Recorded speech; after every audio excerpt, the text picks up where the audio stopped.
The all-new Audi A8.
The headlights come standard with LED. Those ones here are the optional.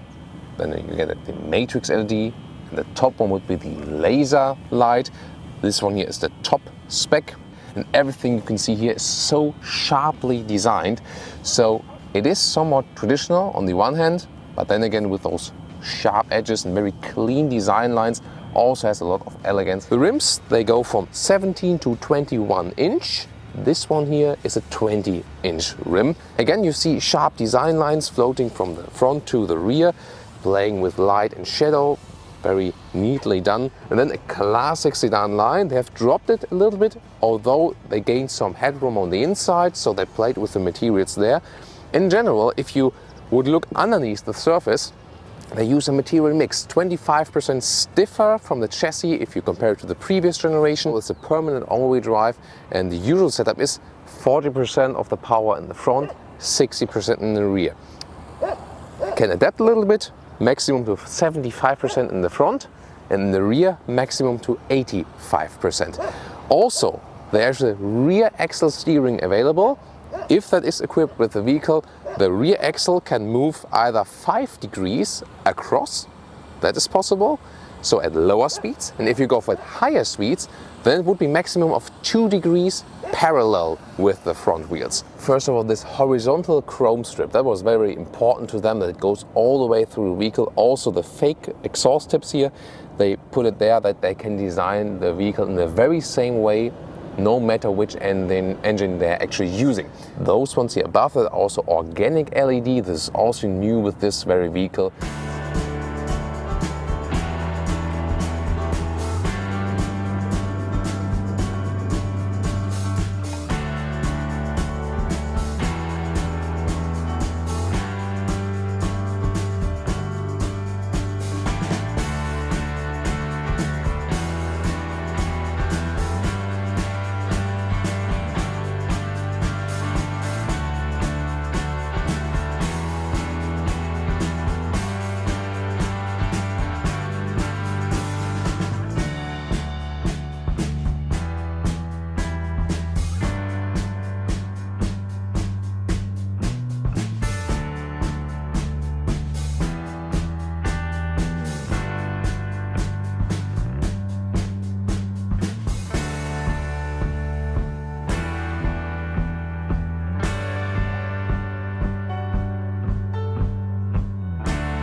It is still a fairly low, sporty seating position when you look in the front.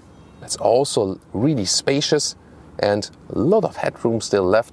1.86 m or 6'1". And of course, electronic adjustments in all levels here. You have seat massage, everything you could possibly dream of.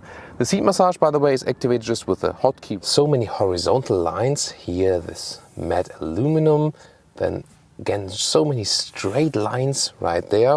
And then this one floating line with so many black glossy elements. They look great when they are clean. However, they are prone to scratches and also prone to fingerprints, of course. The digital cockpit is standard equipment, and it looks, of course, amazing now with this marina in Valencia, the setup here when we see the blue water. You cannot get any analog gauges anymore. Then two screens right there is 10-inch and 8.6-inch. The upper one is still for the infotainment system, and the lower one is, let's say, a little bit more adaptive. Usually it remains here in this climate control setup, where you can still use it. And the difference is also the lower one has a haptical feedback and also this clicking sound. So you get somewhat feedback in your finger and also acoustically, where the upper one is just a normal glass screen. So this middle armrest, pretty massive. You can put it a little bit higher as it is here right now. It's a very interesting mechanism. So you can put it backwards here just a little bit and it moves lower at the very same time. And then you can also open it, but both sides individually. I let the seat, as I would be driving, there's still so much room then for my knees. It would also work in the non-long wheelbase version. However, you have more flexibility here. And the size is standard 505 liters. You know, at some point this classic sedan building form also has its disadvantages. And that is, of course, here with the overall quite limited trunk. On the petrol and on the diesel side, there's either a 3-liter 6-cylinder or a 4-liter 8-cylinder. And the petrol will also get the 6-liter 12-cylinder. So this one here, the 3-liter 6-cylinder, 340 horsepower, and this one is the one that will later also come as a plug-in hybrid with 449 horsepower and acceleration 4.9 seconds to 150 kilometers, just approximately of electric range. And then the 4-liter 8-cylinder will have 460 horsepower, and the 12-cylinder will have 585 horsepower. And the diesels, the 3-liter one, 286, and the 4-liter 433 horsepower. So if you look to the rear, there's a slim back mirror, and also the rear window. It doesn't have the best overview. That's a disadvantage. Also looking to the sides, those pillars are really blocking your view. So this is also a car where you rather rely on those assistance systems. If you don't have them, maybe really not the best. Now driving on the motorway, 120 kilometers an hour, and the road is really very rough.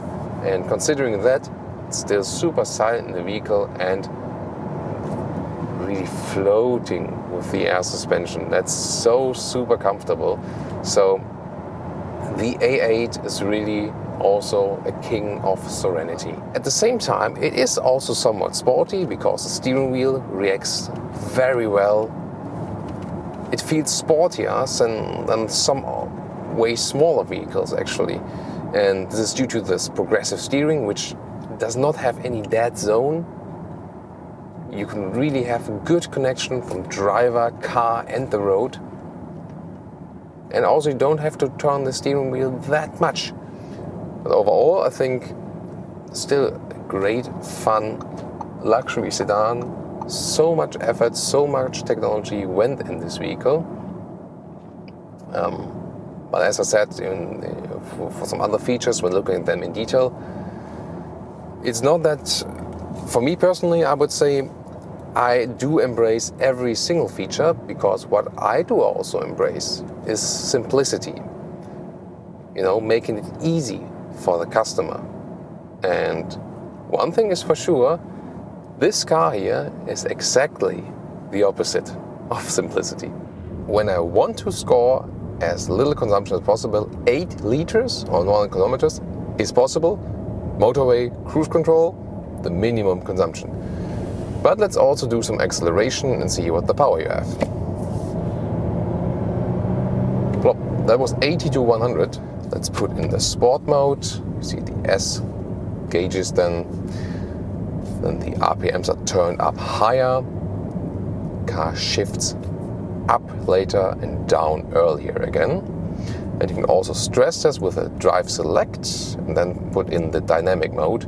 Then it automatically goes also into this S shifting mode and also stiffens up the suspension. So let's do some acceleration from 60. Let's go.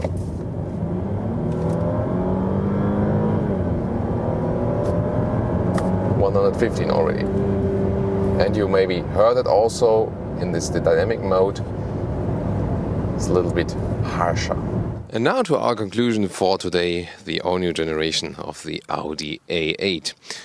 So, first of all, from the exterior, a really sharp design, a classic sedan for sure, but with a lot of elegance and modern features. Rather an evolution than a revolution. The interior is really way different than the previous generation, all digitalized. You cannot get any analog gauges, for example, those two new big screens. They got some very interesting solutions there for sure. For example, that you can type in the address very comfortably with the second screen, those stuff, for example, or that this is a solution of the screen where you can still quite comfortably enter or change the temperature. However, you also can think about or discuss, is it maybe too much? Is it too complicated? I would really like to see your remarks of that in the comments. It offers a very superb comfort in the interior to the extent of a classic sedan, because a classic sedan is, when you really look at the whole concept, not necessarily the best as for the comfort also for being chauffeured in the rear. But they, from the very traditional concept, took the best and really got the most comfortable seats there are. Seating surface-wise, really a dinosaur. They are ignoring everything the other manufacturers are doing and also what customers demand. There are a lot of customers out there who have good money but still want to have sustainable solution and want to combine sustainability with luxury. And Audi is so far majorly ignoring this trend. Driving-wise, very sovereign car. What a ride with the air suspension. Still, it's a very sporty ride. Also, if you compare it to other big luxury sedans, even in the base models, even if it's not a super sporty model, for example. So also if you compare it to other big luxury sedans like a Mercedes S-Class, where you would rather need the AMG model to have a very sporty ride, this one here already combines a sporty and both a comfortable ride in the normal variants. You don't really feel a difference when you drive the A8 or A8L, especially if you have this rear axle steering. You still got a very dynamic riding impression, and also the turning circle can be reduced. And so much technology they have put in the car, very impressive for sure. And that's the other major aspect about this vehicle. It is so fully packed of technologies. If you think about the 48-volt board net, but at the same time has a 12-volt board net. Then, ignoring the animal skin issue. And then you have to think about, why are they doing that? So this car here is actually a dinosaur, full of tradition, full also of things that belong to the past. And then again, so much technology stuff that is some way ahead of the competition, that is in some parts really astonishing, really great. And you can also discuss, at some point, is it too much? Is it over-engineered? And it is for sure a very interesting car, because you really have, this wide span of something totally old-fashioned and something entirely new.